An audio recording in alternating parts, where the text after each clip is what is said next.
Hello, good morning.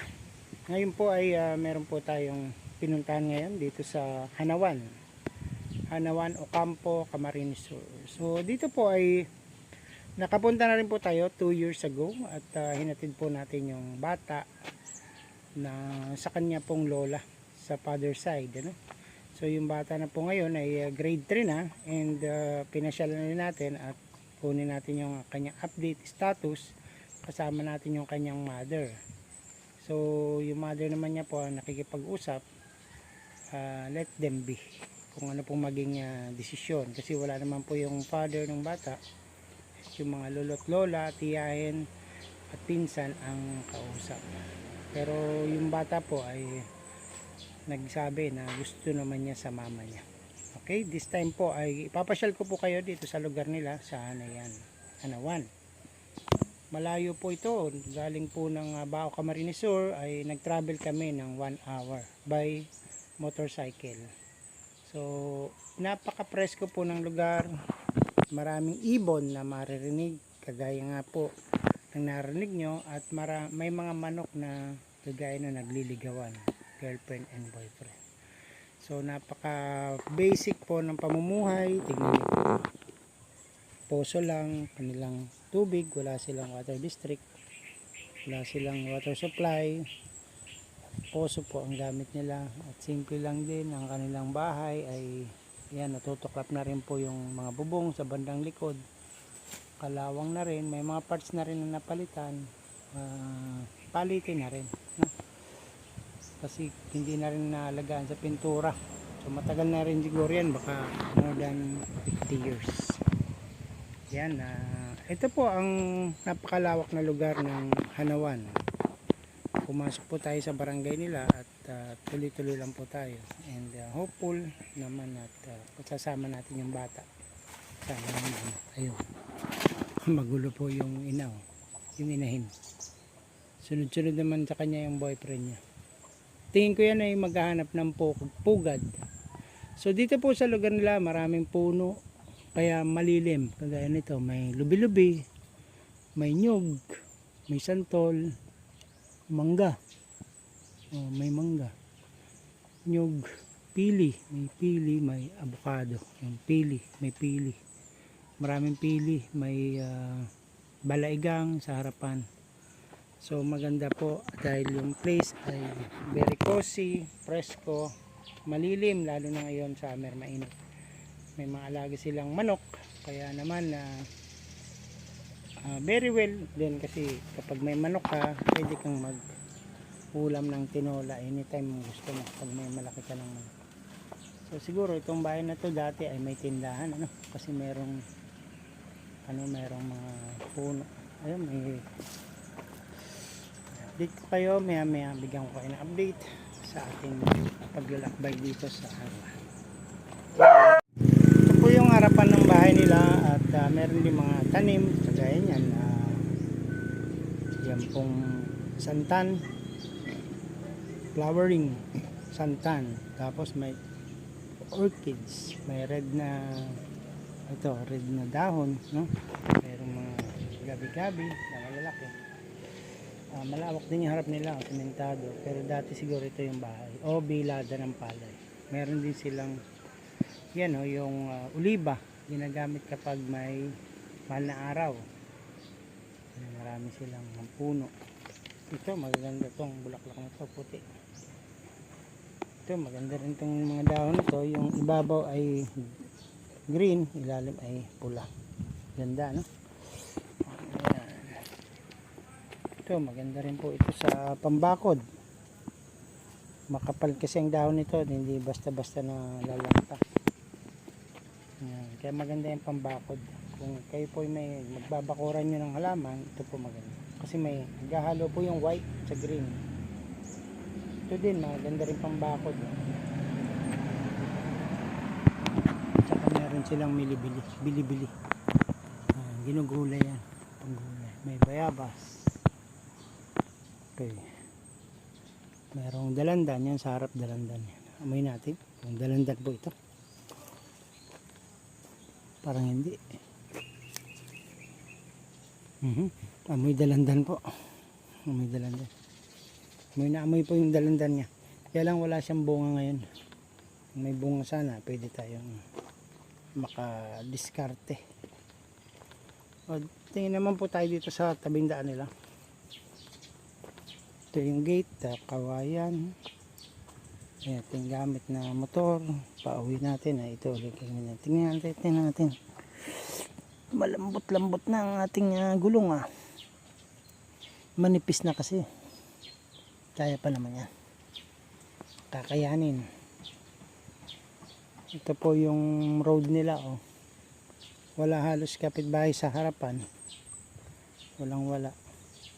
Ang bakod nila ay mga halaman din. Yan, mga santan. Bili-bili. Ito, ganito. Pinagugulay ito.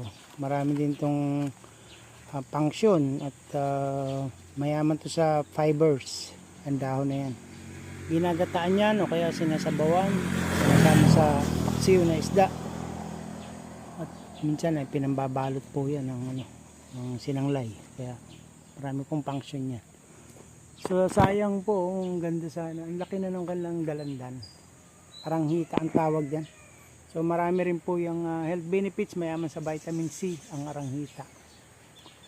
Ayan. So dito po ay ang pinaka the best nakita ko ay yung mayaman sa vitamin C na dalandan o aranghita. Mataas na po yung puno niya, hindi lang ngayon tag season ng bunga. Ito po yung nagsi-season every Christmas, no? Maraming nakikitang tinitinda sa palengke, sa fruit store, fruit stand na mga dalandan. Nagmumura talaga siya pag December, January, diyan marami pong bunga. Kaya ito po yung health benefits niya ay maasim siya kaya mayaman po siya sa vitamin C. Yung dalandan. So maraming halaman po dito na talagang punong-puno ng benefits, health-wise, food-wise, kagaya po nito. Malunggay, isa sa pinakamayaman sa vitamin C. Isa rin po yan sa pampagatas ng mga bagong panganak na ina na magpapadede. So yan, ito kagaya nito, ang dami nilang tanim na ganito. Madaling mabuhay ito, yung lubi-lubi ang tawag dito. Marami pong gamit function yan. Yan. Ito po ay ginagamit din sa paggamot ng baboy. Yung baboy pong nagkakaroon ng tae-tae o nagkakasakit ng diarrhea, LBM, pwede ito. Nasariwa, ipakain nyo po sa baboy. Epektibo po yan, lalo na sa mga biik. Pwede po yan. Meron din po dito nakita na mayaman sa vitamin C, ang santol. Yan, marami, may santol po sila. Okay, so yan po yung ating mga nakita na pansin na pwede nyo pong matutunan na marami pong pagkain pantanim sa paligid. Ito po, ang lapad na dahon na to, hulaan nyo po ito. Ito po ay kakao. Ito ang basic ng chocolate. Dito ginagamit ang chocolate. Dito po kinukuha ang chocolate sa kakao. Kaya maraming da rin po may tanim kayo nito. At yung buto niyan, sinisip-sip. Masyado marami siyang fiber at juicy. Nag-aagaw ang tamis asim kapag siya ihinom. Kaya magtanim din po kayo nitong kakao. Ano po? Yan. So, yun, basically marami po talaga ditong tanim na pwede pong panggamot, pampabusog, pantawid gutom, kagaya po nito. Yan.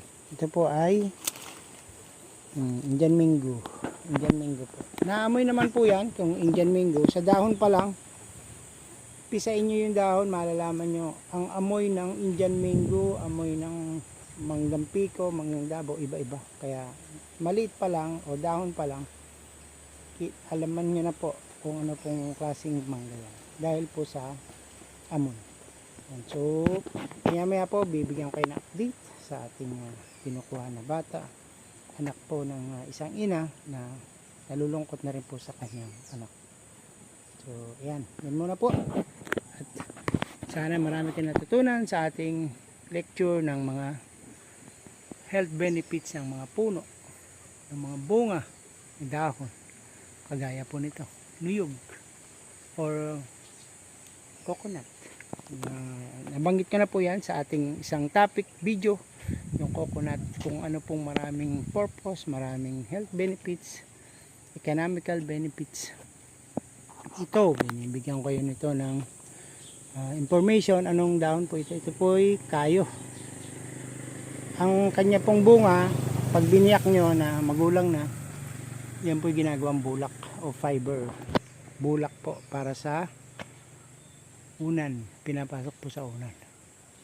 Yan, may mga ano sila dun, meron silang buko. Masarap sana magbiyak ng buko para to refresh po yung ating init na nararamdaman. So thank you sa inyong pag-watch at see you sa ating next video. Yan, ganda po ng bulaklak. Hello, yan, paalis na po kami dito, ano, sa Hanawan, at nire-ready na po yung mga gamit ng baby. Kaya samahan niyo kami and pray po sa safe travel po namin. Gamit kami ng motor, marami lang po kasing gamit yung bata, damit, sapatos, bag, sobrang dami niyang naipon na damit.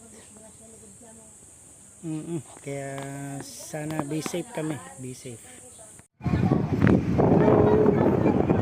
Kami sa kampo, dito na po yung aking kumare, at successful po yung aming punta sa Hanawan dahil kasama na ulit siya ng kanyang baby. Ito po yung baby, medyo shy na. Hello, magilaw ka. Hello. Yan, si Miguel po ay magkakasama na ulit sila sa Salvation Baao, mother and son relationship. So balik po ulit sila sa kanilang mother and son relationship, isang bahay uli. Siyempre namimiss niya na rin yung mga kapatid niya doon. Namimiss mo rin mga kapatid mo?